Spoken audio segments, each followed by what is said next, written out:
और कैलकुलेशन तो तुमने अच्छे से किया होगा, और यहाँ पर बताया जो भी डाउट होगा कैलकुलेशन में वो बताया जाएगा। ठीक है, तो बात कर लीजिए कुछ क्वेश्चंस की, या फिर पहले मैं क्विक रिव्यू करा देता हूँ तुम लोगों को ताकि इजी हो, है ना। तो बात कर लेते हैं यहाँ पर। Okay, mole concept. तो मोल कॉन्सेप्ट बेटा यहाँ पर स्टार्ट करते हैं मॉलिक्यूलर मास का। तो यहाँ जो फॉर्मूला हम लोग को यूज करना होता है, molecular mass is equal two multiplied by vapour density. तो ये बेसिक सा फॉर्मूला है मोल कॉन्सेप्ट का, तुमने पढ़ा होगा, है ना। बेसिक फॉर्मूला बेटा क्लास 10th में ही बता दिया जाता है, molecular mass equal two multiplied by vapour density. एक दूसरा फॉर्मूला कभी कभी पूछा जाता है, या फिर किसी किसी क्वेश्चन में एक ना टूल्स के फॉर्म में इसका यूज किया जाता है, atomic mass is equal to 6.4 divide by specific heat.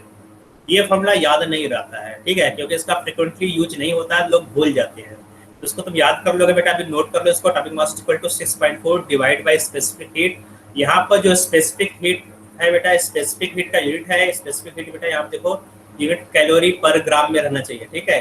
अगर कोई दूसरा यूनिट है तो यहाँ पर जो आंसर है वो गलत आएगा। याद रखो ये फॉर्मूला कब यूज करोगे, जब स्पेसिफिक हीट कैलोरी पर ग्राम में दिया गया हो, ठीक है। समझ में आ रहा बेटा सबको? आयुष, अभिषेक, आलोक,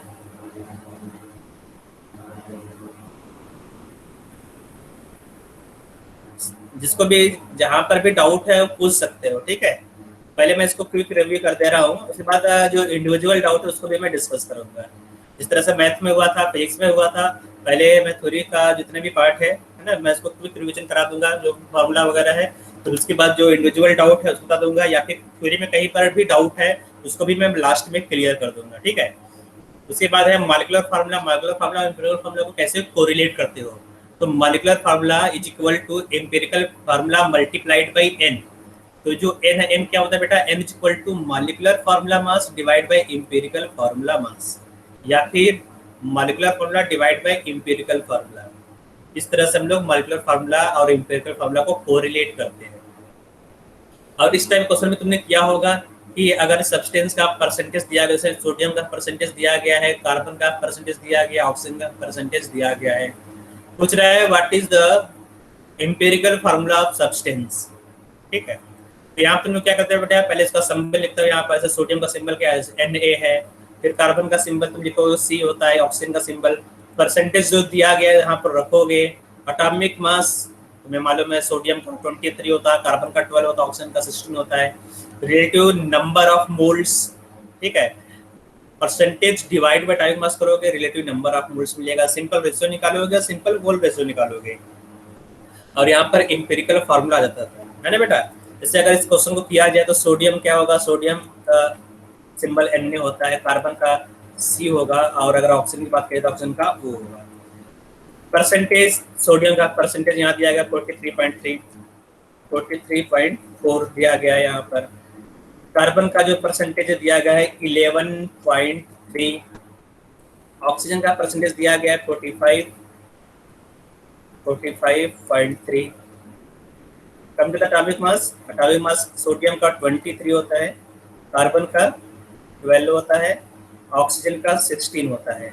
ये क्वेश्चन तुमने कई बार किया होगा, क्लास 10th में भी था, ये 9th में था, 10th में नहीं था, 9th में था, 9th में, क्लास 11th में, ठीक है। मैं क्लास 11th इसलिए मैं पहले रिव्यू कर रहा हूँ क्योंकि क्लास 11 तुमने बहुत पहले छोड़ दिया है, ठीक है, करीब 1.5 साल हो गया। अब बीच में पढ़ा होगा तो बहुत रिवीजन के लिए पढ़ा होगा, इसलिए मैं यहाँ पर पहले क्लास 11 को कंप्लीट कर दूंगा। और क्लास 12 तो बहुत आसान होगा तुम्हारे लिए, क्योंकि क्लास 12 तो में सिलेबस भी कम है और तुमने जल्दी ही पढ़ा है तो याद होगा वो। रिलेटिव नंबर ऑफ मोल्स कैसे निकालो बेटा, percentage divide by atomic mass. तो जो परसेंटेज है, परसेंटेज 43.4 डिवाइड बाई 23, ठीक है। इस तरह करोगे तो रिलेटिव होल नंबर आ जाएगा। यहाँ पर रिलेटिव होल नंबर निकालोगे 11.3 डिवाइड बाई 12 कर दोगे, है ना, रिलेटिव नंबर यहाँ पर आ जाएगा। यहाँ पे देखोगे तो 45.3 है, 45.3 डिवाइड बाई 16 कर दोगे, ठीक है। तो ये रिलेटिव होल नंबर है। सिंपल होल रेशियो कैसे निकालते बेटा, कोई बताएगा? यथार्थ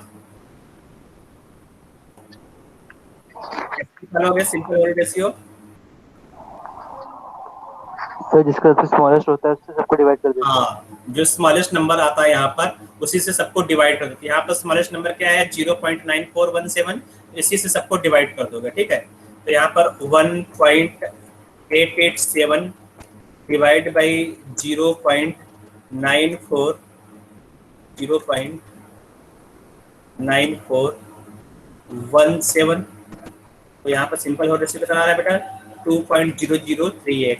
यहाँ पर तो 1 आएगा, सेम नंबर से सेम नंबर को डिवाइड करो तो 1 आएगा।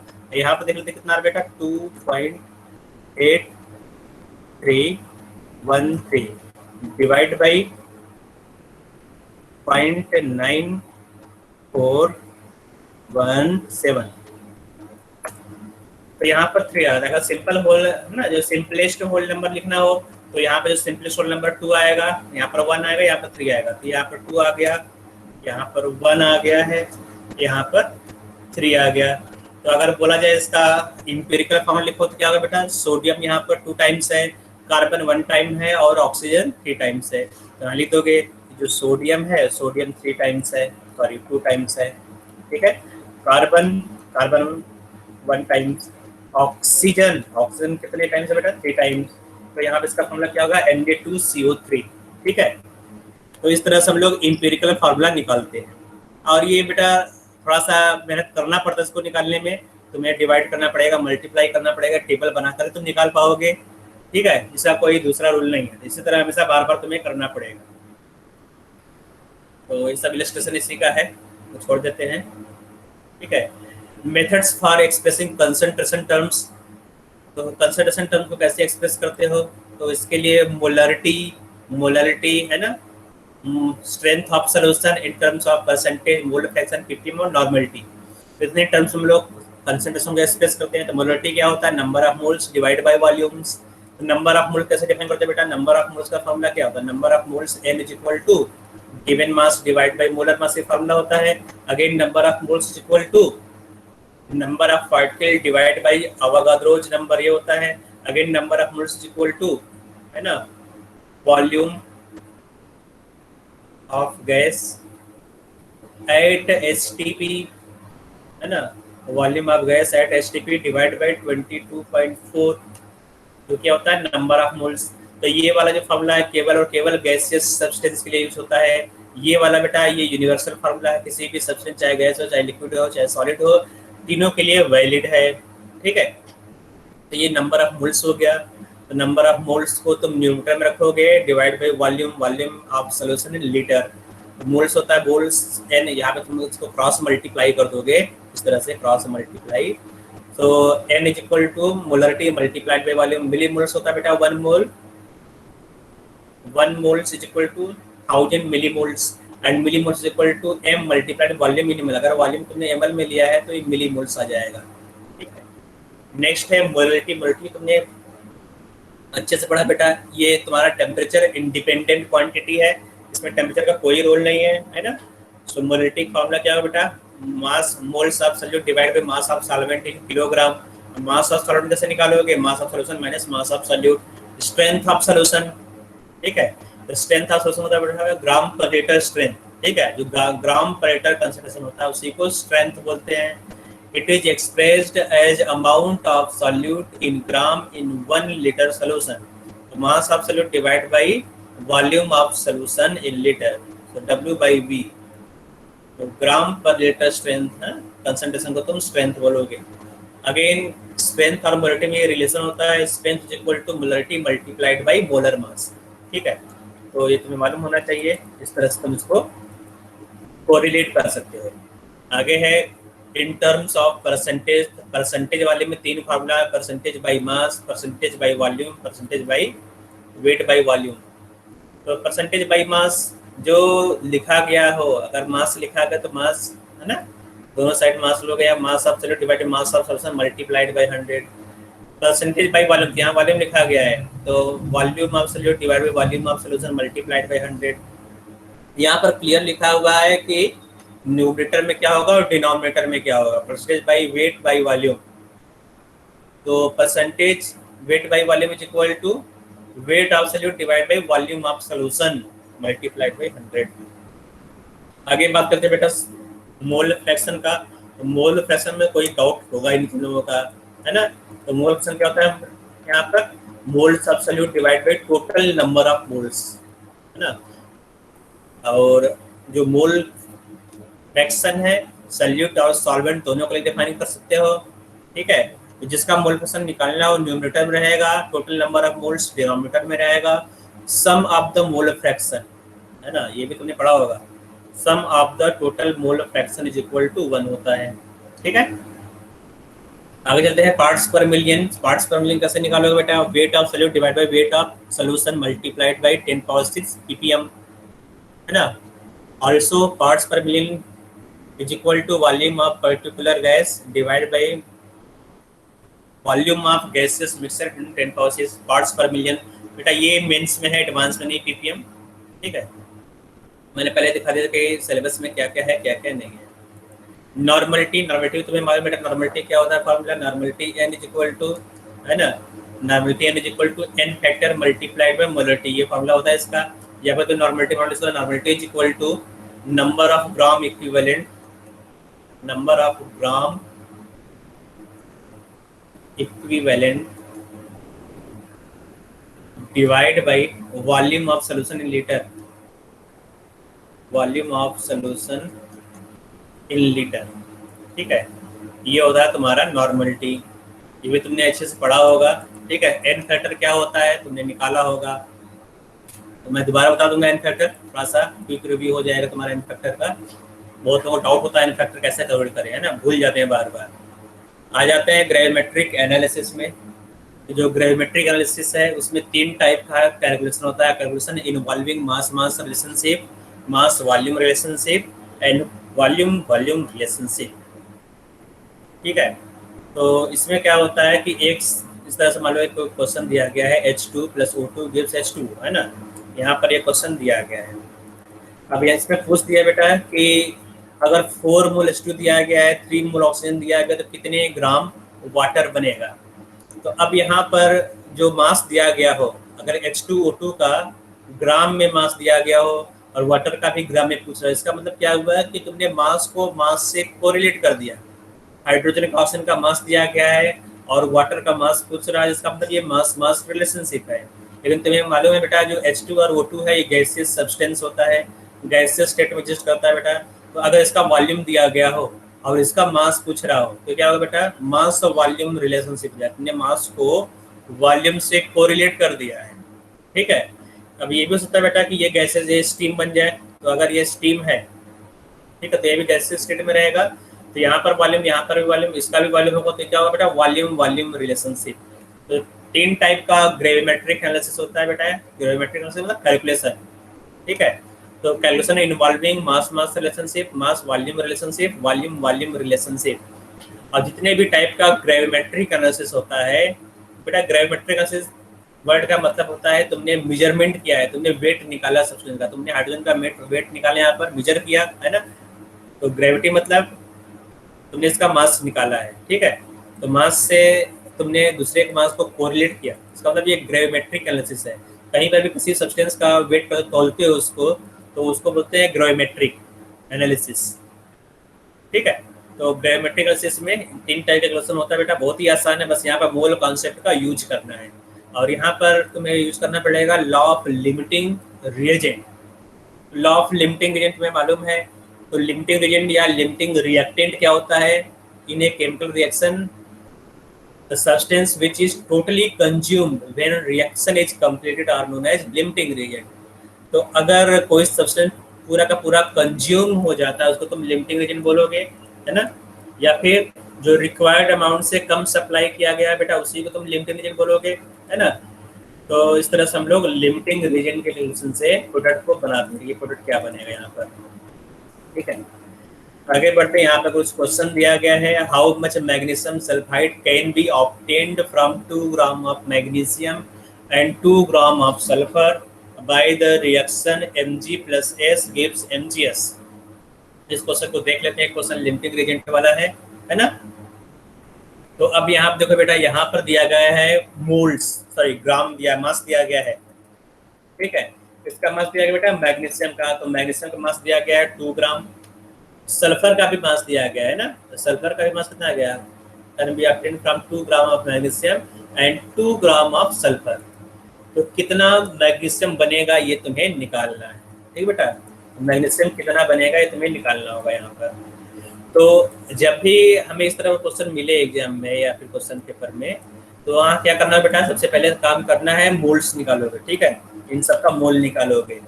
तो मैग्नीशियम का मोल्स निकालोगे, मैग्नीशियम का मोलर मास कितना होता है, कोई बताएगा बेटा,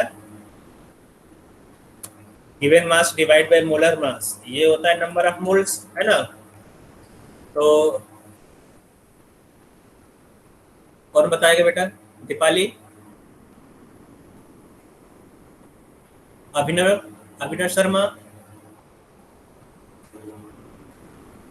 मैग्नीशियम का मोलर मास कितना होगा, 24, ठीक है।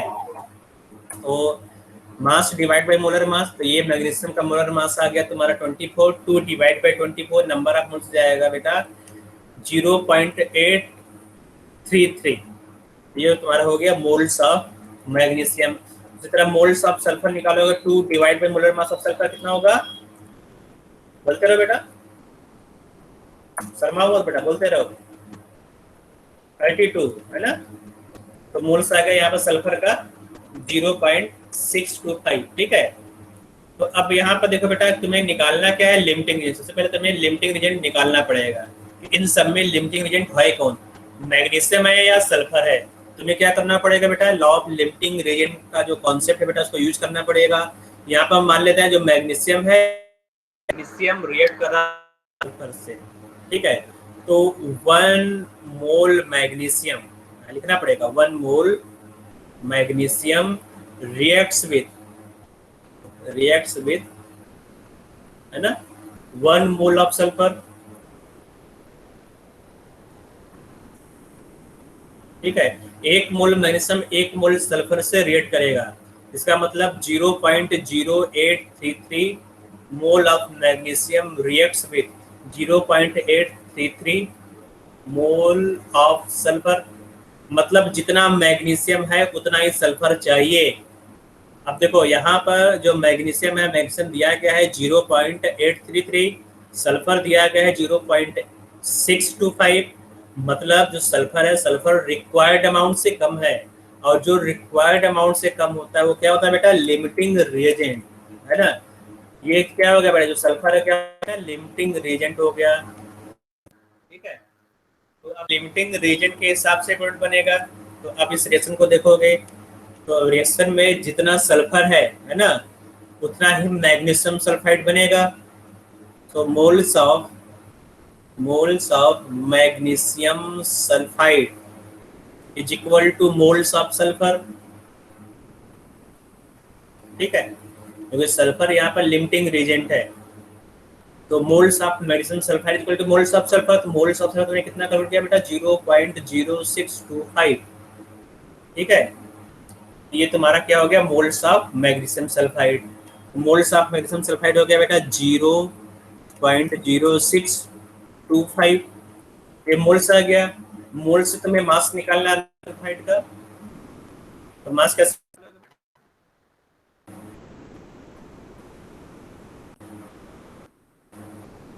जो मास है, mass is equal to molar mass multiplied by number of moles. Number of moles आ गया बेटा, number of moles multiplied by molar mass of magnesium sulphide. Molar mass of magnesium sulphide यहाँ लिखोगे, मैग्नीशियम का 24 होता है और सल्फर का 32, ठीक है। तो आंसर कितना आ जाएगा बेटा, यहाँ पर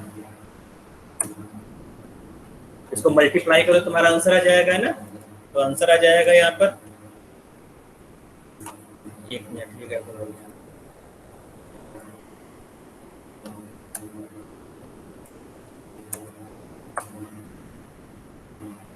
ठीक है, यहाँ तुमको आंसर मिल जाएगा तुम्हारा।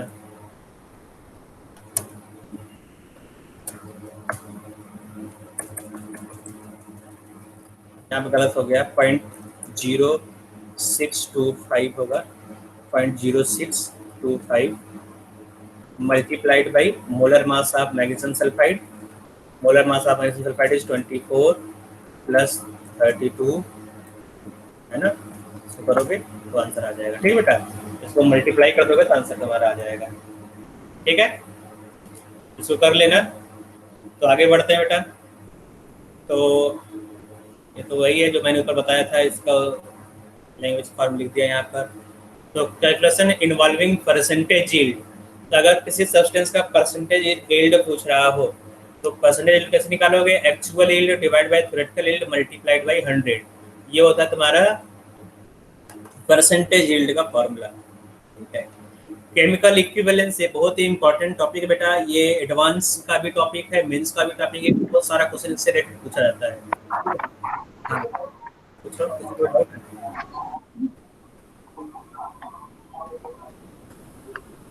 इससे कोई डाउट ना पूछ लेना। सर यील्ड एक बार फिर से बता दीजिए। ओके, देखो परसेंटेज यील्ड क्या होता है, जैसे मान लो तुम्हें एक सब्सटेंस बनाना है, तुमने क्या लिया, कैल्शियम ऑक्साइड लिया, कैल्शियम ऑक्साइड को कार्बन डाइऑक्साइड से मिक्स कर दिया, क्या बनेगा बेटा? कैल्शियम कार्बोनेट बनेगा। ठीक है, तो अब तुमने क्या किया कि जो कैल्शियम ऑक्साइड है इसका तुमने 40 ग्राम ले लिया, 40 ग्राम कैल्शियम ऑक्साइड ले लिया। ठीक है, तो 40 ग्राम से कितने ग्राम कैल्शियम कार्बोनेट बनेगा थ्योरेटिकली तुमने निकाल लिया, तो 40 का तुमने ये ले लिया, है ना। और मान लिया ये तुम्हारा जो है बन गया 100 ग्राम। तुमने 40 ग्राम कैल्शियम ऑक्साइड लिया, 40 ग्राम से कितना बन रहा है? 100 ग्राम कैल्शियम कार्बोनेट। तो जो 100 ग्राम कैल्शियम कार्बोनेट है, क्या हुआ तुम्हारा? ये तुम्हारा है थ्योरेटिकल यील्ड। थ्योरेटिकल यील्ड, ये तुम्हारा थ्योरेटिकल यील्ड है, तुमने थ्योरी से निकाला है कैलकुलेट करके 40 ग्राम, ये तो रिएक्शन के थ्रू तुमने ये निकाला। ठीक है, अब क्या किया बेटा, जो कैल्शियम ऑक्साइड है उसको चीनी में डाल दिया, कार्बन डाइऑक्साइड को पास करा रहे हो, पास करने के बाद जो कैल्शियम कार्बोनेट बना बेटा उसको निकाल कर उसको फ्रेश करके फिर उसको मेजर कर रहे हो। ठीक है, वेइंग स्केल में तुमने वेट किया, यहाँ पर इसका जो मास आ रहा है 80 ग्राम आ रहा है। क्यों 80 ग्राम आ गया बेटा? क्योंकि यहाँ पर कुछ इम्प्योरिटी होगा, जो तुमने यहाँ पर क्विक लाइम लिया, क्विक लाइम में कुछ स्टोन्स भी होंगे, जो कार्बन डाइऑक्साइड लिया बेटा, कार्बन डाइऑक्साइड में कुछ एयर भी होगा, इसका मतलब यहाँ पर कुछ कुछ इम्प्योरिटी जरूर होगा। तो जो इम्प्योरिटी है, इम्प्योरिटी से यील्ड कम लगा, जो एक्सपेरिमेंटल यील्ड है वो कम हो जाएगा। जो एक्सपेरिमेंटल यील्ड है वो 80 ग्राम आ रहा है, थ्योरेटिकल यील्ड 100 ग्राम हो रहा है ना। तो अब क्या होगा बेटा? Percentage yield is equal to actual yield. तो एक्चुअल यील्ड मतलब क्या है? Experimental yield. तुमने एक्सपेरिमेंट किया, एक्सपेरिमेंट के बाद कितने ग्राम एक्चुअली बना substance, that is actual yield divide by theoretical yield. तुमने इक्वेशन को सॉल्व करके लिमिटिंग रीजन का कॉन्सेप्ट लगाया और वहां से जो मास निकल रहा है बेटा वो है तुम्हारा थ्योरेटिकल यील्ड। ठीक है, मल्टीप्लाइड बाय 100, ये क्या होता है बेटा तुम्हारा? ये तुम्हारा हो जाएगा percentage yield.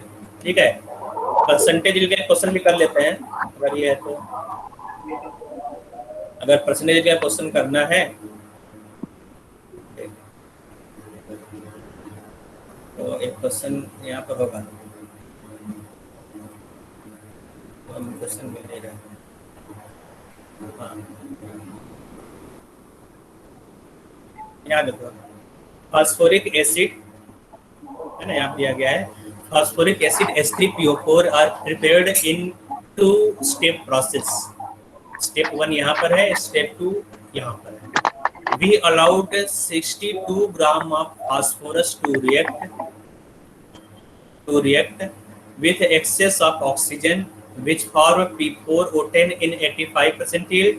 In the step 2 the reaction 90% yield of H3PO4 is obtained. Produced mass of H3PO4 is, तो H3PO4 का कितना मास बनेगा ये तुम्हें निकालना है। तो एक बार ट्राई करो बेटा तुम लोग, उसके बाद मैं करता हूँ। ठीक है, इसको ट्राई करो, इस क्वेश्चन को कर सकते हैं बेटा। ये H3PO4 है,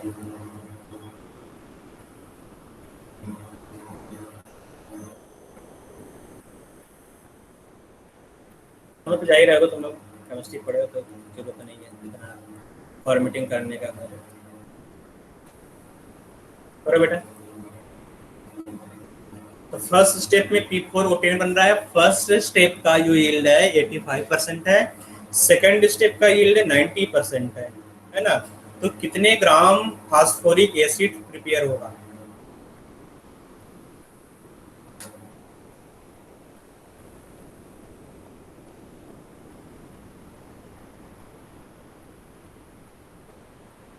कर लोगे या मैं बता दूं बेटा? सर कर लेंगे। कर लोगे पक्का?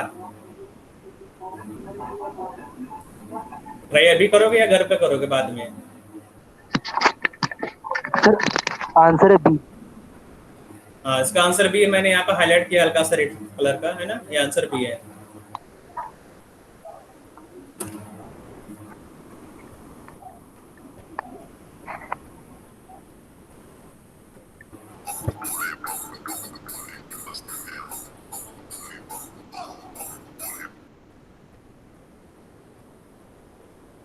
तो बाकी लोग भी बेटा इसका स्क्रीनशॉट ले लो, स्क्रीनशॉट लेकर रख लो बेटा।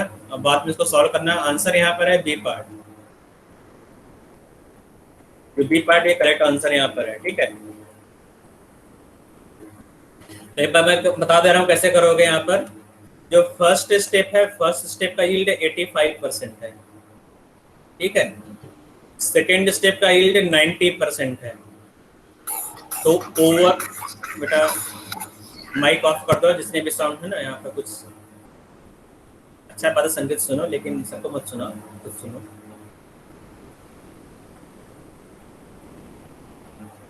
Overall yield is equal to 85 multiplied by 90 divide by 100, ठीक है। ये तुम्हारा जाएगा ओवरऑल यील्ड।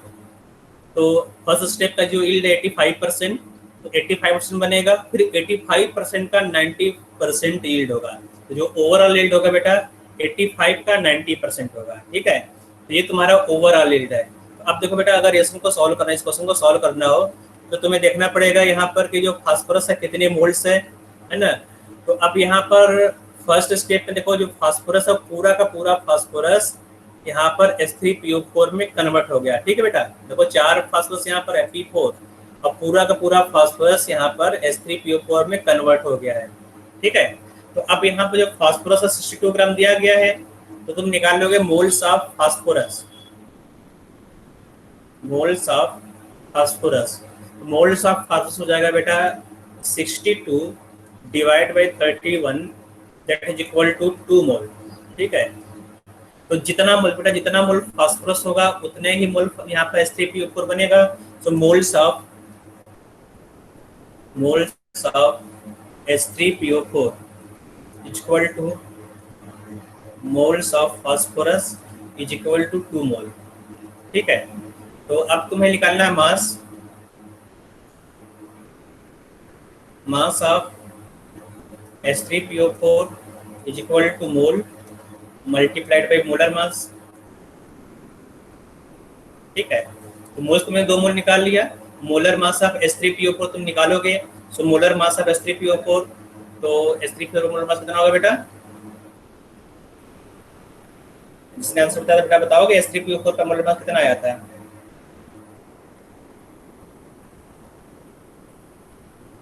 98 है, ठीक है। तो 98 ग्राम हो जाएगा। तो इसको सॉल्व करोगे तो अब यहाँ पर क्या होगा बेटा? तो इसका जो आंसर है यहाँ पर लिखोगे, तो यहाँ पर जो मास है आ जाएगा, तो मास मैं यहाँ लिख दे रहा हूँ 2 मल्टीप्लाइड बाई 98, तो 196 ग्राम आ गया, 196 ग्राम। लेकिन 196 ग्राम क्या टोटल बनेगा? नहीं बनेगा, क्योंकि हर एक स्टेप का जो यील्ड है वो अलग अलग है। और जो ओवरऑल यील्ड है 85 multiplied by 90 multiplied divide by 100, ये तुम्हारा ओवरऑल यील्ड है। इसका मतलब कि 96% का कुछ पार्ट ही बनेगा। तो यहाँ पर जो यील्ड है, तो यील्ड निकालोगे, yield is equal to 196 multiplied by, जो ओवरऑल यील्ड है वो है 85 मल्टीप्लाइड बाई 90 मल्टीप्लाइड बाई 100, ठीक है। ये तुम्हारा ओवरऑल यील्ड है, इतना ही बनेगा। तो ये तुम्हारा मास आ जाएगा ग्राम, ठीक है। इसको सॉल्व करोगे तो सॉल्व करने पर ही आ जाएगा आंसर 149.9 आ जाएगा।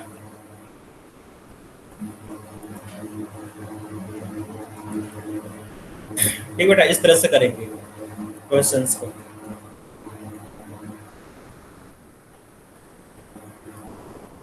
यहाँ पे किसी कोई डाउट है?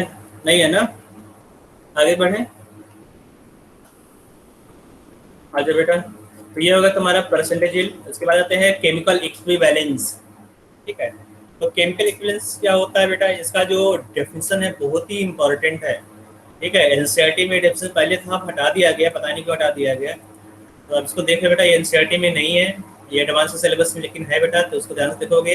ग्राम इक्विवेलेंट्स आर इक्विवेलेंट वेट, तो the equivalent weight of an element is the mass which combined with or displaces 1.008 gram of hydrogen or 8 gram of oxygen or 35.5 gram of chlorine और 108 gram of silver. तो ये equivalent mass होता है, ठीक है। जिससे यहाँ पर देखो बेटा, यहाँ पे क्वेश्चन दिया गया है, an unknown element forms an oxide, what will be the equivalent mass of the element if the oxygen contained is 20% by mass, ठीक है। चलो मैं दूसरा एग्जांपल लेता हूँ, यहाँ पे एक आसान से एग्जांपल। जैसे यहाँ पे तुमने मैग्नीशियम ऑक्साइड ले लिया, ठीक है। तो मैग्नीशियम क्या हुआ बेटा, मैग्नीशियम एक एलिमेंट है और ये एलिमेंट ऑक्सीजन से रिएक्ट कर रहा है। तो अगर तुम्हें मैग्नीशियम का इक्विवेलेंट मास निकालना हो तो कैसे निकालोगे बेटा, the mass of magnesium which combines with 8 gram of oxygen, ठीक है। उसी तरह से मान लो इस तरह से एक एलिमेंट दिया गया है NaH, यहाँ पर सोडियम क्या हो रहा है, हाइड्रोजन से रिएक्ट कर रहा है ना। तो अगर तुम्हें सोडियम का इक्विवेलेंट मास निकालना तो कैसे निकालोगे, the mass of sodium which reacts with 1.008 gram of hydrogen. तो 1.008 ग्राम हाइड्रोजन से कितने ग्राम सोडियम रिएक्ट किया है, वही उसका इक्विवेलेंट मास होगा, ठीक है। उसी तरह से अगर मान लो AgCl दिया गया है, AgCl, ठीक है। तो सिल्वर का कितना, क्लोरीन का कितना मास 108 से रिएक्ट कर रहा हो यहाँ पर ना, तो सिल्वर यहाँ पर दिया गया है। उस तरह से HCl, तो हम लोग इस तरह से इक्विवेलेंट मास निकालते हैं, ठीक है। तो अब जिससे ये ऑक्साइड दिया गया यहाँ पर, an unknown oxide, what will be the equivalent mass of the element if the oxygen contained is 20% by mass, ठीक है। तो यहाँ पर जो एलिमेंट है, एलिमेंट का परसेंटेज कितना होगा, 80%, क्योंकि यहाँ पर दिया गया oxygen content is 20% by mass. तो 20% मतलब 20, अगर 100 ग्राम सब्सटेंस लिया, 100 ग्राम में से 20 ग्राम ऑक्सीजन होगा, बाकी सब क्या होगा बेटा, बाकी सब एलिमेंट होगा, है ना। यहाँ लिखोगे 20 ग्राम ऑक्सीजन, ठीक है। तो 20 ग्राम इन 100 ग्राम, तो 100 ग्राम तो लिखोगे, यहाँ परसेंटेज दिया है तो 100 ग्राम लिखोगे, 100 gram of oxide, 20 gram oxygen reacts with 80 gram A, ठीक है। तो 20 ग्राम ऑक्सीजन 80 ग्राम A से रिएक्ट करेगा, it means 8 gram oxygen reacts with, तो अगर 20 ग्राम 80 ग्राम से रिएक्ट कर रहा है तो 8 ग्राम कितने ग्राम से रिएक्ट करेगा, यूनिटरी मेथड में यहाँ लगाओगे तो 80 divide by 20 multiplied by 8 gram of A, ठीक है। इसको सॉल्व करोगे तो यह जाएगा 32, यहाँ आंसर दिया गया, ठीक है। इस तरह से एलिमेंट का हम लोग ऑक्स या फिर कोई सब्सटेंस अगर दिया गया है, ऑक्साइड दिया गया, क्लोराइड दिया गया, उसमें उस एलिमेंट का इक्विवेलेंट मास निकालते हैं, ठीक है। और एक दूसरा फॉर्मूला बेटा इक्विवेलेंट मास निकालने का, equivalent mass is equal to molar mass m divide by n factor, ठीक है। इस फॉर्मूले से भी हम लोग इक्विवेलेंट मास निकालते हैं। तो मोलर मास में मालूम है divide by n factor, n factor तुम कैसे निकालोगे, n फैक्टर अगर कोई नॉन रिडॉक्स रिएक्शन है उसका n फैक्टर क्या होगा, वैलेंसी, ठीक है। जैसे कार्बन है, वहाँ पर कार्बन का वैलेंसी 4 होता है, तो अगर कोई एलिमेंट है उसका n फैक्टर क्या होगा, उसका वैलेंसी हो जाएगा। अगर कोई एसिड है तो उसका बेसिसिटी होगा, एसिड के लिए उसका बेसिसिटी ही उसका n फैक्टर होगा। जैसे HCl का n फैक्टर 1 है, HNO3 का 1 हो जाएगा, H2SO4 है ना, यहाँ पर 2 हाइड्रोजन, इसका n फैक्टर 2 हो जाएगा, H3PO4 3, H3PO3 है ना, जो फास्फोरस एसिड है उसका n फैक्टर 2 होता है। याद रखो यहाँ पे केवल 2 रिप्लेसेबल हाइड्रोजन, तुम्हें मालूम है, पी ब्लॉक पढ़ चुके हो। H2C2O4 ऑक्जेलिक एसिड, यहाँ पर 2 रिप्लेसेबल हाइड्रोजन है, यहाँ पर इसका n फैक्टर 2 होगा। अगर बेस की बात किया जाए तो बेस में उसका एसिडिटी काउंट करोगे, ठीक है। जो उसका एसिडिटी होगा वही उसका n फैक्टर होगा। NaOH का 1 होगा, अमोनिया का 1 होगा, अमोनिया हाइड्रोक्साइड का 1 होगा, बेरियम हाइड्रोक्साइड का एसिडिटी 2 होता है, अल्युमिनियम हाइड्रोक्साइड का 3 होता है, तो n फैक्टर 3 होगा। यहाँ तक कोई डाउट नहीं होगा। सॉल्ट की बात कर लेते हैं। अगर सॉल्ट की बात किया जाए तो सॉल्ट में जो कटायन है या जो अनायन है उसके ऊपर जो चार्ज होगा वही इसका फैक्टर होगा। जैसे सिल्वर नाइट्रेट, तो सिल्वर नाइट्रेट में सिल्वर के ऊपर 1 पॉजिटिव चार्ज है, नाइट्रेट के ऊपर 1 नेगेटिव चार्ज है। तो इस सिल्वर नाइट्रेट का फैक्टर क्या होगा 1, या तो पॉजिटिव चार्ज को देखोगे या फिर नेगेटिव चार्ज को, है ना। मैग्नीशियम क्लोराइड, मैग्नीशियम के ऊपर कितना चार्ज होता है +2, इसलिए इसका n फैक्टर 2 हो जाएगा। ठीक है। अगर बात करें इस पोटास एलम का, पोटास एलम का n फैक्टर बेटा बताओ तुम लोग काउंट करके। ये पोटास एलम का फॉर्मूला दिया गया है, ठीक है। इसका n फैक्टर बताना है तुम्हें।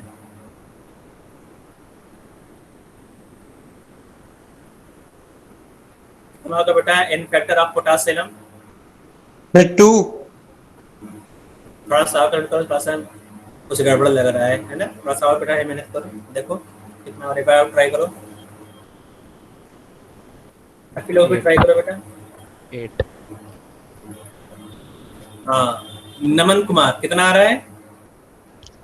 8 8 आ रहा है, ठीक है। अजय कुमार, अजय, अजय कहाँ, सो गए हो क्या? फिर लॉगिन कर कहीं चले गए हो अजय? Hello sir. हाँ, सो मत बेटा, क्लास में जगह रहो, है ना। बहुत क्रूशियल टाइम चल रहा है इस समय। हाँ बताओ, 8 आ रहा है। कितना आ रहा है? 8 आ रहा है, सही आंसर बेटा 8, है ना। तुम्हें यहाँ क्या देखना होगा, इस पूरे सब्सटेंस जो K2SO4 Al2SO4 होल थ्राइस दिया गया है, इस पूरे में टोटल कटायन, टोटल एनायन देखना पड़ेगा। तो अब यहाँ देखो बेटा 2 पोटेशियम है ना, यहाँ पर 2 पोटेशियम हो गया। मैं कटायन केवल देख रहा हूँ। अल्युमिनियम यहाँ पर 2 है, 2 अल्युमिनियम हो गए यहाँ पर, ट्वाइस Al3+, ठीक है। तो अगर टोटल चार्ज काउंट किया जाए तो पोटेशियम के ऊपर 2 पॉजिटिव चार्ज होगा, 2 पोटेशियम है यहाँ पर, 2 multiplied by 1, 2 positive charge. Aluminium के ऊपर 3 मल्टीप्लाइड बाय 2, है ना, 6 पॉजिटिव चार्ज। तो टोटल चार्ज 8 आ जाएगा बेटा। कुछ लोग सोच रहे हैं वाटर का H+ को नहीं जोड़े हम लोग, है ना। वाटर को बेटा नहीं देखना है, क्योंकि वाटर मॉलिक्यूलर फॉर्म रहता है, मॉलिक्यूलर फॉर्म में रहेगा, वाटर डिसोसिएट नहीं होगा, ठीक है। तो n फैक्टर कितना होगा? n factor of potash alum must be equal to 8। किसी कोई डाउट है इसमें?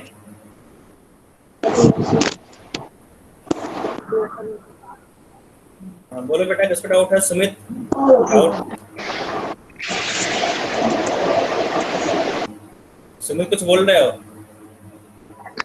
सर मतलब अगर मुझे ये निकालना है कि एन फैक्टर क्या है, तो उस सॉल्ट में जो टोटल कैटायनिक एनायनिक सब्सटेंसेस है वो निकालना है, मतलब कितना। हाँ बिल्कुल, जो कैटायनिक आयनिक पार्ट है उस पर चार्ज निकालना होगा, ठीक है।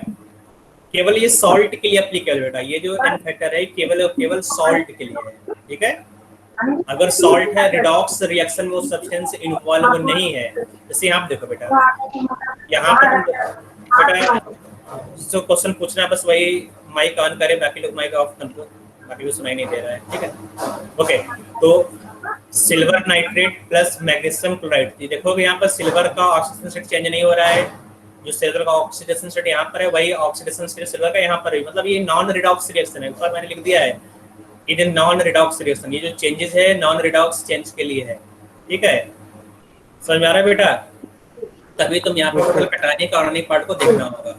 और अगर कोई रिडॉक्स चेंज है, रिडॉक्स रिएक्शन हो रहा है ना, तो आप कैसे निकालोगे? Total change in oxidation number. देखो, आर ऑक्सीडाइजिंग एजेंट और reducing agent, n factor is the change in oxidation number per mole of the substance, ठीक है। जैसे जो KMnO4 होता है, KMnO4 का एसिडिक मीडियम में 5 यूनिट का ऑक्सीडेशन नंबर चेंज होता है। यहाँ पे देखोगे, यहाँ पर जो KMnO4 है, मैग्नीशियम का ऑक्सीडेशन स्टेट +7 है, यहाँ पर +2 है। तो अगर चेंज निकालोगे तो चेंज यहाँ पर 5 आएगा, ठीक है। यहाँ पर देखोगे ये न्यूट्रल मीडियम है, न्यूट्रल वाटर यहाँ लिखा, मतलब न्यूट्रल मीडियम है। +7 से यहाँ पर +4 में जा रहा है, तो चेंज कितना होगा बेटा? यहाँ पर चेंज 3 यूनिट का होगा। उसी तरह से यहाँ पर देखो, यहाँ पर मीडियम बेसिक हो गया, +7 से +6 में जा रहा है, ठीक है। तो चेंज कितना होगा? 1 यूनिट का। तो एन फैक्टर KMnO4 का जो होगा बेटा बेसिक मीडियम में, न्यूट्रल मीडियम में और एसिडिक मीडियम में 135 होगा, है ना। Basic medium 1, neutral medium 3, acidic medium 5 KMnO4 के लिए, केवल और केवल KMnO4 के लिए ही एप्लीकेबल है। उसी तरह से जो K2Cr2 7 है, हाँ बेटा बोलो। सर ये जो हमने KMnO4 का चेक किया है ऑक्सीजन हाँ, स्टेट, सर हाँ, ये हमने Mn का चेक किया है जो +7 से बाकी बेटा हाँ देखो अब क्या होता है, तुम हर एक एलिमेंट का चेक, मान लो कोई दूसरा सब्सटेंस दे दिया गया है ना, तो जैसे मान लो कोई दूसरा सब्सटेंस दे दिया FeS दे दिया गया, जो FeS है ये क्या बना रहा है बेटा Fe2 प्लस Fe3 प्लस बना दे रहा है, और जो सल्फर है सल्फर SO2 बना दिया है ना। इसका मतलब यहाँ पर जो आयरन है आयरन भी ऑक्सीडाइज हो रहा है, सल्फर भी ऑक्सीडाइज हो रहा है, मतलब जितने भी सब्सटेंस है सबका ऑक्सीडेशन नंबर तुम्हें चेक करना पड़ेगा 1 by 1। तुम एक को देखकर ही खुश नहीं हो जाओगे हाँ इसका इतना ही होगा, है ना।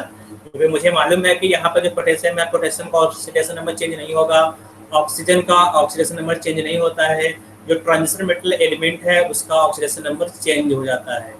तो यहाँ पर जो ट्रांजिशन मेटल एलिमेंट है मैंगनीज, वो वेरिएबल ऑक्सीडेशन नंबर शो करेगा, इसका मतलब जो मैंगनीज है वही ऑक्सीडेशन नंबर चेंज करेगा, ठीक है।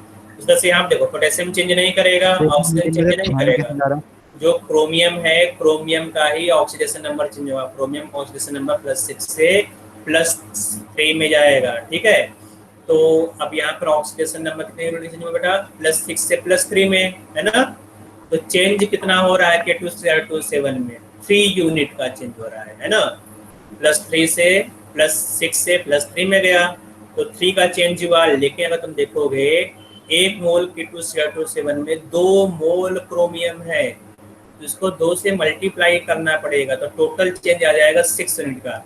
इसका मतलब K2Cr2 7 का एन फैक्टर 6 होगा। उसी तरह से ये ऑक्जेलिक एसिड है, ऑक्जेलिक एसिड का तुमने हाइड्रोजन हटा दिया तो ये हो जाएगा ऑक्जेलेट आयन, ठीक है। तो ऑक्जेलेट आयन में कार्बन डाइऑक्साइड, ऑक्जेलेट आयन बेटा कार्बन डाइऑक्साइड में कन्वर्ट हो जाएगा, ऑक्सीडेशन नंबर कार्बन का यहाँ +3 है, +3 से +4 में चेंज हो रहा है। तो अगर तुम देखोगे पर कार्बन 1 यूनिट का चेंज हो रहा है, तो यहाँ पर 2 कार्बन है तो 1 मल्टीप्लाइड बाय 2 एन फैक्टर 2 हो जाएगा। जो चेंज यहाँ देखोगे यहाँ से यहाँ तक 1 यूनिट का हो रहा है, लेकिन एन फैक्टर यहाँ पर 2 है। कैसे बेटा, क्योंकि यहाँ पर 2 कार्बन है, 2 से मल्टीप्लाई करना पड़ेगा। तो तुम्हें जिस सब्सटेंस का एन फैक्टर निकालना होगा बेटा, उस सब्सटेंस में देखोगे कितने एलिमेंट है, ठीक है। तो यहाँ पर कार्बन का तुम्हें निकाल, यहाँ पर C2O4 माइनस का निकालना है, इस पूरे मॉलिक्यूल में 2 कार्बन है, तो टोटल चेंज निकालना पड़ेगा, ठीक है। पर मॉलिक्यूल टोटल चेंज निकालोगे, यहाँ पे देखो। और सर अगर एक से ज्यादा एलिमेंट में चेंज हो रहा है तो सबको ऐड कर देंगे। बिल्कुल, अभी आ रहे हैं उस एग्जांपल पे भी आ रहा हूँ मैं, ठीक है। यहाँ देखो बेटा FeSO4 है, तो यहाँ पे जो आयरन है, आयरन का ऑक्सीडेशन नंबर कितना है बेटा +2, और यहाँ पर +3 है ना।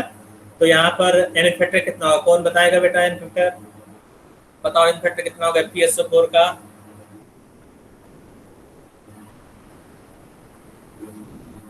दीपाली ठाकुर कितना आ रहा है,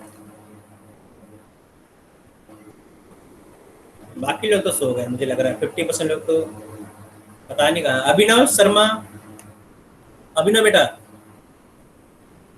अभिषेक,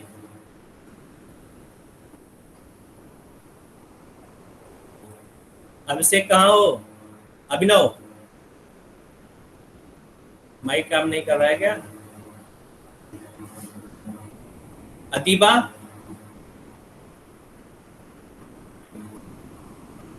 ओके। शिखा लोधी, हाँ बेटा बताओ, जो मैंने क्वेश्चन पूछा है तो 1 आएगा, यहाँ पर एन फैक्टर 1 आएगा, है ना। क्योंकि यहाँ पर जो आयरन है +2 से +3 में जा रहा है, तो एन फैक्टर 1 होगा। बस इसी रिएक्शन को यहाँ पर रिवर्स कर दिया गया। तो यहाँ पर क्या है Fe2O3 से FeSO4 बन रहा है। अब यहाँ पर एन फैक्टर बताओ बेटा दिशा, तब 1 आएगा। अब यहाँ पर एन फैक्टर 2 हो जाएगा। यहाँ पर FeO3 है ना बेटा, तुम्हें Fe2O3 का निकालना है एन फैक्टर। तो 1 मोल Fe2O3 में 2 मोल आयरन है, तो पर आयरन में एक, अगर देखा जाए एक आयरन में एक का चेंज हो रहा है, तो यहाँ पर 2 आयरन है ना, तो मैं इस रिएक्टेंट को देखना हमेशा, रिएक्टेंट को देखो, यहाँ पर रिएक्टेंट है ना, तो यहाँ पर रिएक्टेंट में एक आयरन है, यहाँ पर रिएक्टेंट में 2 आयरन है, 2 से मल्टीप्लाई करना पड़ेगा ना बेटा, तो यहाँ पर n फैक्टर 2 हो जाएगा। ठीक है, उसी तरह से यहाँ पर है I माइनस I2 बनना, तो यहाँ पर n फैक्टर 1 होगा, यहाँ पर I2, यहाँ पर 2 मोल हो गए आयोडीन, तो यहाँ पर n फैक्टर 2 हो जाएगा। हो जाएगा। चलो एक क्वेश्चन वो वाला कर देता हूँ जिसमें दोनों को ऐड करना होता है, ये वाला क्वेश्चन देखो। ठीक है, इस क्वेश्चन को देखो बेटा। ठीक है, इस क्वेश्चन को देखो। CuS gives Cu2 plus SO2 है ना, तो अब यहाँ पर CuS का n फैक्टर निकालना है, इसका n फैक्टर तुम्हें निकालना है। तो देखो बेटा यहाँ पर जो कॉपर है, कॉपर किस ऑक्सीडेशन स्टेट में बेटा, Cu2S होगा ना, अच्छा CuS ही है, मैं इसको Cu2S कर दे रहा हूँ, Cu2S। नीचे वाला एग्जाम्पल मुझे लेना था, Cu2S। ठीक है, तो ये Cu2S है, तो जो Cu2S है वो Cu2 प्लस और SO2 में कन्वर्ट हो रहा है। तो यहाँ पर जो कॉपर बेटा, कॉपर का ऑक्सीडेशन नंबर कितना होगा, और सल्फर का बेटा ऑक्सीडेशन नंबर कितना होगा, कॉपर कितना होगा, कॉपर का देखो बेटा, जो कॉपर है, कॉपर का जो ऑक्सीजन स्टेट होता है +1 होता है, +2 होता है ना, और सल्फर का -2 होगा, सल्फर का -1 होता है, 0 होता है, +1 वेरिएबल ऑक्सीडेशन स्टेट शो करता है सल्फर। तो यहाँ पर जो Cu2S है, Cu2S में कॉपर +1 ऑक्सीडेशन स्टेट में है, तो 2 कॉपर हो गया, +1 और जो सल्फर है, सल्फर -2 में होगा। ठीक है, तो कॉपर बेटा +1 में है, सल्फर -2 में है, तो कॉपर +1 से +2 में जा रहा है बेटा, यहाँ देखो +2 ऑक्सीजन स्टेट है, सल्फर -2 से +4 में जा रहा है। तो अगर देखा जाए total change in oxidation number, total change in oxidation number, तो टोटल चेंज कितना होगा, एक तो कॉपर में चेंज होगा, दूसरा सल्फर में चेंज होगा। तो कॉपर में एक कॉपर में एक का चेंज हो रहा है, तो यहाँ पर 2 कार्बन, देखो यहाँ पर कॉपर 2 एटम में कार्बन, कॉपर का 1 मल्टीप्लाइड बाई 2 प्लस सल्फर में -2 2 +4 जा रहा है, तो 6 का चेंज होगा सल्फर में, 6 का चेंज, 6 + 2 8 हो जाएगा। तो n फैक्टर ऑफ Cu2S, तो इसका n फैक्टर कितना होगा बेटा, 8 हो जाएगा, है ना। तो यहाँ पे जो n फैक्टर है इस मॉलिक्यूल का 8 हो जाएगा। ठीक है, समझ में आ गया होगा। एक दूसरा एग्जांपल ये भी है ना, इसको भी देख लेते हैं। तो ये है बेटा आयरन ऑक्जेलेट। ठीक है, इसको फेरस ऑक्जेलेट भी बोलते हैं। ये फेरस ऑक्जेलेट है, फेरस मतलब +2 में होगा, और यहाँ पर कार्बन का ऑक्सीजन स्टेट निकालोगे, कार्बन का +3 आएगा। ठीक है, यहाँ पर आयरन +3 में चला गया, कार्बन +4 में निकाल लोगे ना, ऑक्सीजन स्टेट तो निकालने आता है ना, निकाल लेना। तो आयरन +2 से +3 में जा रहा है, कार्बन +3 से +4 में जा रहा है, तो टोटल चेंज तुम्हें निकालना होगा, टोटल चेंज। ठीक है, तो टोटल चेंज पहले तो आयरन में एक चेंज होगा, दूसरा चेंज होगा कार्बन में। तो आयरन में बेटा यहाँ पर एक ही आयरन है, तो एक आयरन में एक का चेंज होगा, कार्बन यहाँ पर 2 है, और पर कार्बन यहाँ पर चेंज हो रहा है बेटा 1 यूनिट का, तो n फैक्टर यहाँ पर जाएगा 3, इसलिए मैं 3 बोला, सही है। आगे नॉर्मलिटी, नॉर्मलिटी तुम्हें मालूम है अच्छे से, है ना। Normality n = number of gram equivalent divide by volume in ml, volume in litre. Number of gram equivalent = n factor multiplied by number of moles होता है। Relation between normality and molarity, ये फॉर्मूला तुम्हें अच्छे से मालूम होना चाहिए, बिना इस फॉर्मूले से कोई काम हो ही नहीं पाएगा। Normality = molarity multiplied bye n factor. तो अगर तुम्हें नॉर्मलिटी निकालना, तुम इसी फॉर्मूला का यूज करोगे, पहले उस सब्सटेंस का मोलरिटी निकालोगे और उस मोलरिटी को n फैक्टर से मल्टीप्लाई कर दो, नॉर्मलिटी आ जाएगा। ठीक है, तो n factor = molar mass divide by equivalent mass, या फिर equivalent mass = molar mass divide bye n factor. अगर किसी सब्सटेंस का इक्विवेलेंट मास निकालना हो तो मोलर मास से n फैक्टर को डिवाइड कर दो, है ना, मोलर मास को डिवाइड कर दो n फैक्टर से, तो आ जाएगा इक्विवेलेंट मास। तो यहाँ पर डायरेक्शन का फॉर्मूला N1V1 = N2V2। मिक्सिंग, अगर दो सोल्यूशन को मिक्स कर रहे हो, पहले सोल्यूशन का नॉर्मलिटी N1 है, वॉल्यूम V1 है, दूसरे सब्सटेंस का नॉर्मलिटी N2 है, वॉल्यूम V2 है, तीसरे सब्सटेंस का नॉर्मलिटी N3 और वॉल्यूम V3 है। तो न्यूटन रख दोगे ये सब, दोनों टर्म में क्या होगा, total volume V1 + V2 + V3। तो normality of solution will be this. Law of chemical equivalence, जो टाइट्रेशन है बेटा लॉ ऑफ केमिकल इक्विवेलेंस से चलता है ना। तो लॉ ऑफ केमिकल इक्विवेलेंस होता क्या है बेटा, अगर कोई रिएक्शन दिया गया हो, जनरल इक्वेशन नीचे यहाँ पर जनरल इक्वेशन दिया गया, इसको ध्यान से देखो बेटा, है ना, यही वाला दिख रहा होगा, है ना। और general equation A × A + B × B gives C n × C + n × D। इस तरह से कोई केमिकल इक्वेशन दिया गया है। तो अब यहाँ पर तुम्हें लॉ ऑफ केमिकल इक्विवेलेंस लगाना है, ठीक है। तो अब यहाँ पर क्या होगा बेटा, इक्विवेलेंस ऑफ ए। यहाँ पर स्टोइचोमेट्रिक क्वेश्चन कोई मतलब नहीं बेटा, कोई मीनिंग नहीं स्टोइचोमेट्रिक क्वेश्चन का, ठीक है। वो यहाँ पर लॉ ऑफ केमिकल इक्विवेलेंस क्या कर रहे हो, तुमने बस केवल इक्विवेलेंस को कोरिलेट कर दिया। Equivalence of A = equivalence of B = equivalence of C = equivalence of D, ठीक है। बस इक्विवेलेंस को कोरिलेट कर दोगे, तुम्हारा आ जाएगा। तो यही लॉ ऑफ केमिकल इक्विवेलेंस। अगर दो सब्सटेंस A और B रिएक्ट कर रहा है, दो सब्सटेंस अगर रिएक्ट कर रहा है, उसके जो इक्विवेलेंस है, इक्विवेलेंस इक्वल होगा। So equivalence of A must be equal to the equivalence of B। दोनों के इक्विवेलेंस इक्वल हो जाएंगे, ठीक है। तो इस तरह समझ चलेंगे। एसिड बेस न्यूट्रलाइजेशन रिएक्शन में क्या होता है बेटा, जो इक्विवेलेंस है, इक्विवेलेंस कैसे निकालोगे, नॉर्मलिटी मल्टीप्लाइड बाय वॉल्यूम, ये होता है इक्विवेलेंस।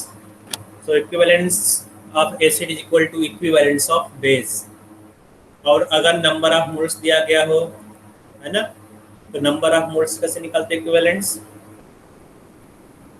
अगर नंबर ऑफ मोल्स दिया गया हो तो वहाँ पे क्या होगा, n factor multiplied by number of moles of 1 = n factor of second multiplied by number of moles of second, ठीक है। इस तरह से नंबर ऑफ ग्राम इक्विवेलेंट्स निकालते हैं। तो एक क्वेश्चन भी है इससे रिलेटेड, कर लेते हैं इसके बाद।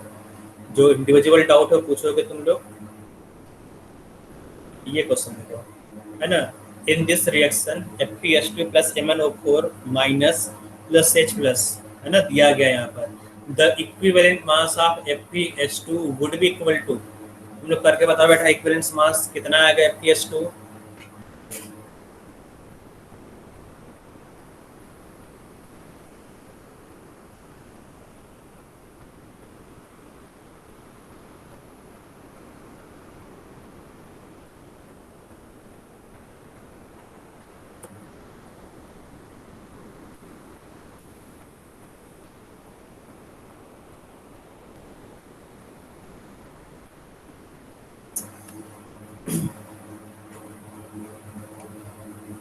अविनाश नागर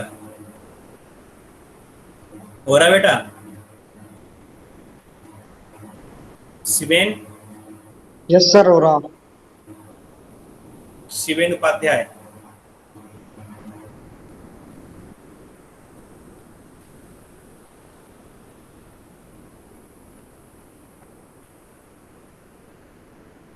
प्रिंस कुमार। आंसर किसी का है बेटा यहाँ पर,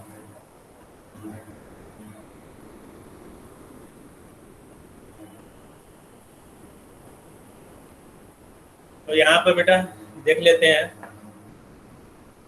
लोग भी कर रहे होंगे। यहाँ पर बेटा जो आयरन है, आयरन का ऑक्सीडेशन स्टेट चेंज हो रहा है यहाँ पर +2 से +3 में। सी आएगा।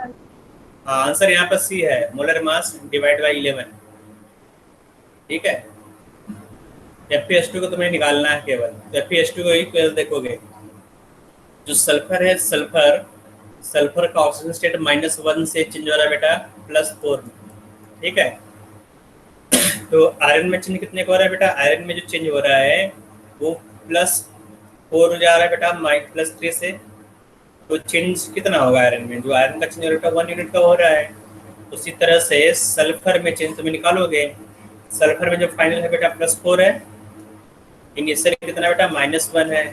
तो सल्फर में चेंज 5 यूनिट हो रहा है, लेकिन यहाँ पे 2 सल्फर है तो 2 से मल्टीप्लाई कर दोगे, है ना, 2 से मल्टीप्लाई कर दोगे तो सल्फर में टोटल चेंज हो जा रहा है बेटा 10 यूनिट का। तो एन फैक्टर क्या होगा बेटा, total change in oxidation number. तो टोटल चेंज हो रहा है बेटा 1 + 10 दैट इज इक्वल टू 11।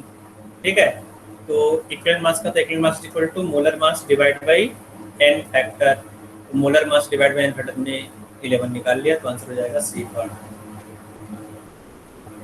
ठीक है बेटा, अब इसके बाद जो डाउट है इंडिविजुअल डाउट पूछ सकते हो, बाकी लोग जा सकते हैं, जिसको डाउट है बस वही रहेंगे यहाँ पर। ठीक है, बाकी लोग फ्री हो, जिसको डाउट वही पूछेगा।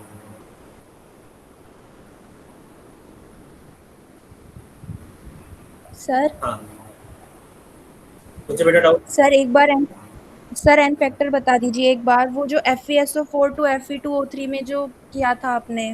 ओके, एन फैक्टर दोबारा देख लो, जिसको भी डाउट है एन फैक्टर में, बाकी लोग जा सकते हो, जिसको भी एन फैक्टर में डाउट है वो देखेंगे यहाँ पर। ठीक है, FeSO4 ये वाला है, तो ये बेटा, और इसका रिवर्स हो रहा है। ठीक है, मैं इसको यहाँ प्लेस लिख दे रहा हूँ।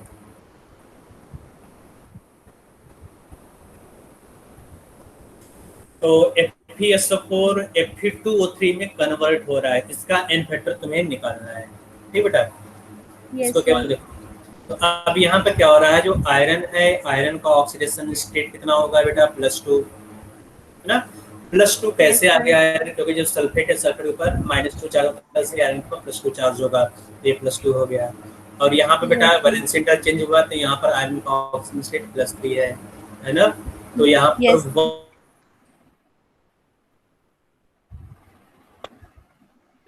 सल्फर प्लस सल्फर समथिंग कुछ नहीं लिखा हुआ है ना, चलो सल्फर का कोई रोल नहीं है, जो जिसका कोई रोल नहीं है उसको हम लोग काउंट नहीं करेंगे। यहाँ सल्फर कोई यहाँ पे कुछ प्लस करके लिखा नहीं है, उसको हम छोड़ देंगे। बस यहाँ पर तुम्हें फैक्टर बना जाएगा।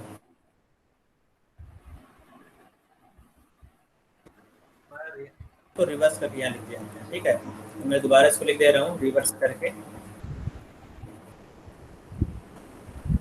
ठीक है, तो अब यहाँ पर देखो, यहाँ पर जो आयरन है वैलेंस इंटरचेंज हुआ है, यहाँ पर आयरन का ऑक्सीडेशन स्टेट +3 है, यहाँ पर सल्फेट है, यहाँ पर आयरन का ऑक्सीजन स्टेट +2 है, तो +3 से +2 में गया ना। Yes sir. तो चेंज कितना होगा, तो चेंज यहाँ पर आ रहा है बेटा 2 - 3। सर ये प्रेजेंटेशन फुल स्क्रीन नहीं आ रही। ठीक है, क्या बेटा, सर आप जो शो कर रहे हो ना फुल स्क्रीन नहीं आ रहा, मतलब कोई छोटे नहीं आ रहा है कॉर्नर में आ रहा है। No sir. एक मिनट,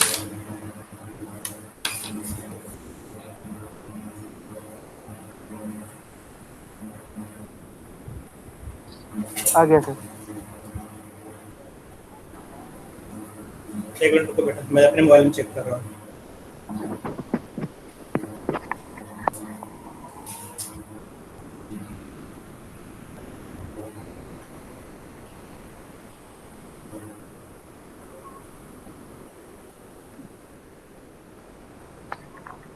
आ तो रहा है बेटा, फुल स्क्रीन तो आ रहा है।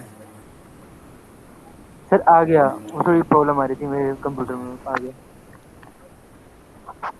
ठीक है, फुल स्क्रीन में आ रहा है बेटा, तुम उसको टिल्ट कर देना मोबाइल को, आ जाएगा। ओके बेटा, तो आगे देखते हैं यहाँ पर। तो Fe2O3 गिव्स FeSO4। तो यहाँ पर जो आयरन है, आयरन का ऑक्सीजन स्टेट +3 निकाला, यहाँ पर आयरन का +2 हो गया है ना। तो जो चेंज आ रहा है यहाँ पर 1 यूनिट का हो रहा है। ठीक है, लेंथ में चेंज क्या निकालना बेटा, चेंज पर मॉलिक्यूल निकालना। तो एक मॉलिक्यूल में कितना चेंज होगा, यहाँ पर तो एक आयरन का चेंज निकाल लिया, तो पर मॉलिक्यूल कितना चेंज होगा बेटा, यहाँ पर 2 आयरन है ना, देखो 2 आयरन है या नहीं। Yes sir. ठीक है, जैसे तुमने यहाँ पर 2 से मल्टीप्लाई कर दिया, तो चेंज टोटल चेंज जो होगा दैट इज 2 × 1 = 2, इसलिए यहाँ पर जो एन फैक्टर है 2 आया था। Yes sir. ओके, और किसी कोई डाउट है? Yes sir. बेटा पूछो। सर एमएन का एक बार दोबारा बता दो सर, जो ऑक्सीडेशन स्टेट चेंज होता है बेसिक मीडियम यहाँ पर। ओके, चलो एमएन का देख लेते हैं। जो एमएन है, एमएन का ऑक्सीडेशन स्टेट मैं यहाँ पे प्रेस बता दे रहा हूँ लोगों को।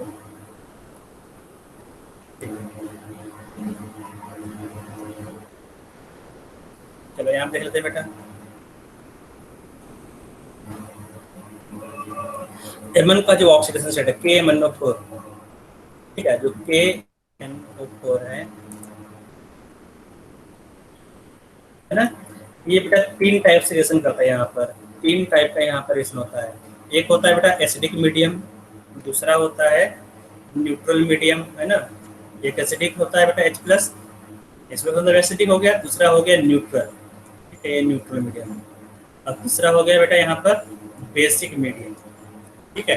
तो KMnO4 3 मीडियम रेट करेगा। अगर एसिडिक मीडियम है तो जो KMnO4 है, KMnO4 में मैग्नीज Mn2+ में कन्वर्ट हो जाएगा। अगर न्यूट्रल मीडियम है तो न्यूट्रल मीडियम में KMnO4 MnO2 में कन्वर्ट हो जाता है। और बेसिक मीडियम में KMnO4, है ना, MnO4 2- में कन्वर्ट हो जाता है। समझ आ रहा है बेटा? तो देखो जो कन्वर्जन हो रहा है मीडियम में अलग अलग हो रहा है। तो अब जो Mn है मैंगनीज, जो पोटेशियम बेटा, पोटेशियम देखो यहाँ पर पोटेशियम कुछ है नहीं, ठीक है। जो पोटेशियम होता है बेटा, पोटेशियम ग्रुप 1 एलिमेंट होता है। पोटेशियम जो ग्रुप 1 एलिमेंट होता है उसका ऑक्सीडेशन स्टेट हमेशा +1 होगा। तो जो Mn जो पोटेशियम बेटा यहाँ पर K+, उसका ऑक्सीडेशन में चेंज नहीं होगा, कभी भी चेंज नहीं होता सोल्यूशन में, ठीक है। यहाँ पे +1 है, यहाँ पे +1 है। इसका मतलब इसका रिडॉक्स रिएक्शन में कोई रोल नहीं है, बस ये चार्ज को बैलेंस करता है। यहाँ बेटा ऑक्सीजन की बात करें, जो ऑक्सीजन बेटा, ऑक्सीजन का ऑक्सीडेशन नंबर -2 होता है हमेशा। अगर एक्सेप्शन को छोड़ दिया जाए, पेरोक्साइड, सुपर ऑक्साइड, है ना, इन सबको छोड़ दिया जाए तो ऑक्सीजन का ऑक्सीजन स्टेट कितना होगा बेटा, -2। मतलब ऑक्सीजन का भी यहाँ पर कोई रोल नहीं है। यहाँ पर जो रोल है बेटा मैंगनीज का है, ठीक है। जो मैंगनीज है, मैंगनीज का ऑक्सीजन स्टेट +7 से चेंज हो रहा है +2 में, यहाँ पर +3 होगा, यहाँ पर कितना होगा बेटा, +6 होगा। तो अगर एसिडिक मीडियम की बात किया जाए तो एसिडिक मीडियम में +7 से +2 में जा रहा है। तो चेंज कितने यूनिट का, 5 यूनिट का। तो जो चेंज होगा वही उसका N फैक्टर होगा। बेसिक मीडियम बात किया जाए, बेसिक मीडियम है 7 से 6 में जा रहा है, 7 to 6, तो चेंज तो 1 यूनिट का हुआ ना, जो चेंज है वही N फैक्टर है, ठीक है। और जो न्यूट्रल मीडियम है, न्यूट्रल मीडियम में +7 से +3 में जा रहा है, ये +4 में नहीं आएगा। +4, ठीक है। न्यूट्रल मीडियम में +7 से +4 में जा रहा है। तो यहाँ पर चेंज कितने यूनिट का हो रहा है, 3 यूनिट का। तो N फैक्टर यहाँ पर 3 होगा, ठीक है। समझ में आ रहा बेटा, Mn वाला समझ में आ गया सबको? और कोई किसी को डाउट है?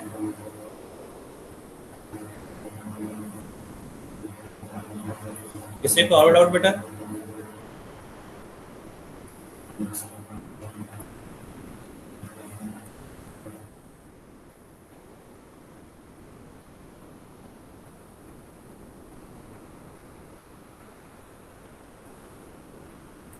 दीपाली, प्रियांशु, सर हाँ बोलो बेटा, कोई डाउट है? नो सर, अब क्लियर हो गया। ओके, अब बेटा जो डीबीपी मिला है आज का, उसको सॉल्व करना। इस डीबीपी को मैं नेक्स्ट क्लास में सॉल्व करूंगा। नेक्स्ट क्लास बेटा याद रखना, नेक्स्ट क्लास में एटॉमिक स्ट्रक्चर होगा, एटॉमिक स्ट्रक्चर, ठीक है। यस ठीक है सर। बाकी लोग को भी, बाकी लोग तो निकल गए, ठीक है, ठीक है। नेक्स्ट क्लास में एटॉमिक स्ट्रक्चर होगा, ओके। तो फिलहाल बेटा गुड बाय, तुम लोग पढ़ाई करो जमकर, अच्छे मार्क्स लाओ, ऑल द बेस्ट।